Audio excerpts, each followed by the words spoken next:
Hey guys, in this video I will show you how to export your Freeform board as a PDF. So I just opened a new Freeform board, and if I want to export this as a PDF, that's very easy. So let me first add a shape, for example, a little square, maybe a circle, just like this. And if I want to export these two shapes or just this whole board, I can do that very easily. So you just need to go to the settings of Freeform, so tap on File right here, and here you see New Board. You tap New Window, you can close this, you can add this specific board to favorites, and you see Export as PDF.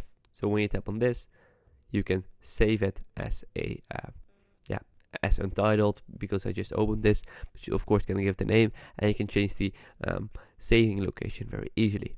So that's basically it. You also can tap on this little arrow, and here you see more detailed export view.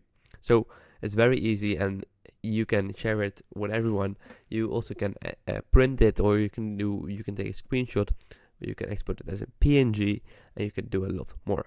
So I hope this video is helpful. If so, please subscribe to the channel, and I see you guys in the next video. Bye bye.